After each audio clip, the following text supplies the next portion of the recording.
미얀마의 인권 유린 상황이 최악의 상황에 치닫고 있습니다. 매월 공식적으로 집계된 숫자만 100여 명 이상이 영유아부터 노인의 연령에 이르는 선량한 시민들이 희생당하고 있습니다.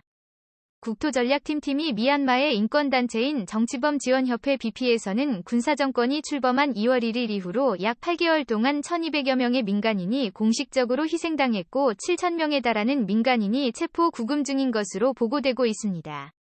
이는 북한보다 최악의 인권 상황으로 분석되고 있는 상황인데요.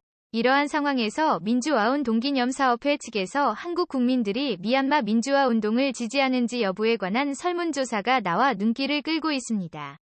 한국 국민을 대상으로 한 이번 설문조사에서는 전체 국민 중 86.8%가 미얀마 민주화 운동에 대한 사실을 보통 이상으로 알고 있다 고 응답했고 민주화운동 지지 여부에 관해서는 935%가 보통 이상으로 지지한다고 응답했습니다. 거의 대부분의 한국 국민들이 미얀마 민주화 운동에 지지하는 입장을 표명한 것이고 자신의 정치 성향이 보수 진보 상관할 것 없이 모든 국민들이 미얀마의 민주화를 응원하고 있는 것인데요. 국민들의 지지 열망이 높은 만큼 한국 정부의 구체적인 움직임이 나와야 한다는 목소리가 높아지고 있습니다. 현재 한국 정부 측에서는 아세안의 교회에 공을 들이는 추세입니다. 한국 외교부 측에서는 미얀마 임시정부 특사들과 지속해서 접촉하고 있고 무엇보다 가장 공을 들이는 것은 바로 아세안 회원 국가들을 미얀마 민주주의 시민의 편에 서도록 하는 데 큰 노력을 기울이고 있습니다. 미얀마에 직접적인 영향을 줄 수 있는 나라들은 바로 동남아시아 연합국인 아세안입니다. 아세안은 주변의 거대 패권 세력인 중국, 인도 등의 대등한 힘을 갖기 위해 뭉친 조직으로서 마치 유럽연합처럼 여러 나라들이 연합하여 경제적 통합 단계에 종국적으로는 화폐 통합 단계와 사회 정치적 통합까지 지향하는 그룹입니다. 이 때문에 여러 동남아시아 나라들이 자국의 이슈를 다루듯이 미얀마의 이슈를 세밀하게 다뤄야 하는 상황인데요. 하지만 현재 동남아시아 국가들은 군부 세력이 장악한 비민주주의 정부가 대다수인 상황이어서 미얀마 민주주의 진영 측과 손을 잡는 것에 매우 부담스러워하고 있습니다. 미얀마 군부가 장악한 국군의 날 행사에는 아세안 회원국인 라오스, 캄보디아, 태국, 베트남이 사절단을 보내서 미얀마 군부의 머리를 조아리는 꼴이 되어 아세안이 분열되는 것이 아닌가 하는 우려가 나오고 있었습니다. 아세안에 가장 영향력을 많이 주는 나라들 중에는 바로 동북아시아 3개국 한국, 일본, 중국 세 나라가 있습니다. 아세안 회의도 아세안 플러스 3로 한국, 일본, 중국 3개국이 같이 참여합니다. 베트남의 경우에는 전체 수출 비중에서 35%에 달하는 비율이 한국 기업이 담당하고 있고 한 나라 경제의 70% 정도가 한국 대기업이 생산해내는 제조업 수출 성과로 인해 국가 경제가 돌아가고 있습니다. 이 때문에 베트남은 지난 2월 유엔에서 진행한 무기 금수 결의안에서 기존의 군부 측 입장에서 돌이켜서 무기 수출 결의안 찬성의 입장으로 돌려 베트남 당국을 미얀마 민주진영의 편에 서도록 극적인 외교 성과를 올렸습니다. 현재 미얀마는 중국의 유일한 출구로서의 역할을 해내고 있습니다.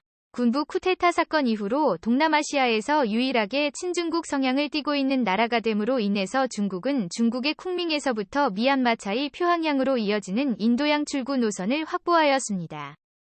그뿐 아니라 잠수함을 탐지할 수 있는 탐지망 역시 한국부터 필리핀, 인도네시아에 이르는 모든 탐지망이 완성되어 중국 잠수함의 태평양 진출익을 감시할 수 있지만 단 한 곳 미얀마의 영해만 뚫려 있는 상황입니다.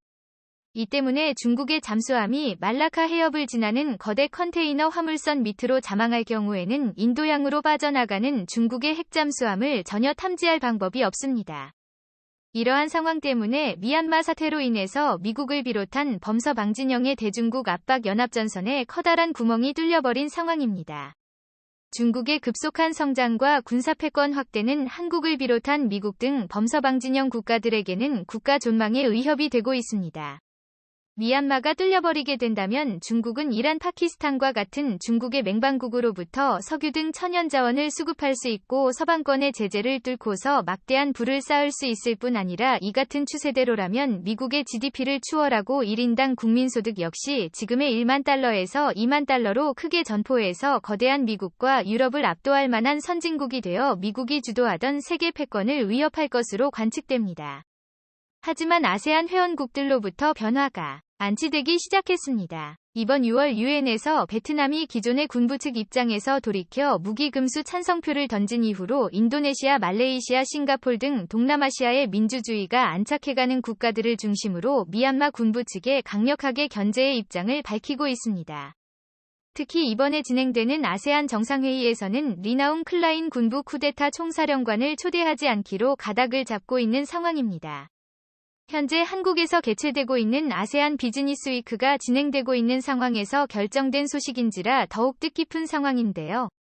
이렇게 아세안에서 미얀마 군부의 외교를 차단해버리게 된다면 국제적으로 군부가 아닌 민주 세력이 세운 임시정부 세력이 힘을 얻게 되어 종국적으로 군부 세력을 몰아내고 민주정권이 수립될 가능성이 점차 높아지는 삼원입니다. 그동안 미얀마 민주주의 세력의 문제는 미얀마의 주류를 이루는 버마 민족만을 대변하는 정권이 수립되어서 미얀마 국경 변두리에 세력을 형성하고 있는 소수민족들을 정치적으로 규합해내지 못한다는 데 큰 문제가 있었습니다. 카렌족, 샨족, 하친족 등 무장 능력이 있는 소수민족이 정치적으로 연대를 하지 못한다면 정권이 수립된다고 하더라도 분열된 상황이 지속되어 민주화를 하나마나한 꼴이 돼버리게 됩니다. 하지만 최근 미얀마 민주진영이 내세우고 있는 임시정부는 카렌족, 하친족 등 다양한 소수민족이 지도자로서 참여하고 있어 긍정적인 미래가 그려지고 있습니다. 향후 수립될 미얀마의 민주정권이 전 미얀마의 민족들을 규합할 수 있는 카리스마 있는 지도체제를 출범시킬 수 있는 것이 매우 중요한 상황인데요. 현재 미얀마에서는 사실상의 내전과 같은 양상이 펼쳐지며 미얀마 민주화를 지지하는 소수민족 반군들과 미얀마 시민군들의 저항이 미얀마 전 지역에서 산발적으로 일어나고 있습니다. 미얀마의 소수민족들은 태국, 라오스, 캄보디아와 같은 아세안 회원국들과 국경을 접하고 있어 아세안 회원국들의 지원이 절실한 상황입니다. 이 때문에 이번이 미얀마 군부가 빠지고 개최되는 아세안 회의는 미얀마 민주화 운동의 결정적인 변환점이 될 수 있을 것이라는 관측이 나옵니다. 아세안의 교회의 가장 큰 핵심은 바로 자금줄입니다. 가장 큰 자금줄을 쥐고 있는 동북아시아 3개국 한국, 일본, 중국의 역할이 매우 중요해지고 있습니다. 현재 한국 사회에서는 미얀마라는 생소한 나라에 대한 관심이 그 어느 때보다 높아지고 있습니다. 과연 미얀마가 미얀마 민주진영 시민들의 바램처럼 한국과 같은 민주주의 국가가 될 수 있을까요? 아니면 북한과 같은 어두운 통제국가로 전락하게 될까요? 민주주의는 시민들의 피를 먹고 자란다고 합니다. 미얀마는 동남아시아에서 유일하게 민주주의를 위해 피를 흘린 나라인 만큼 아름다운 번영이 꽃이 피워지기를 기대합니다. 시청해주셔서 감사합니다.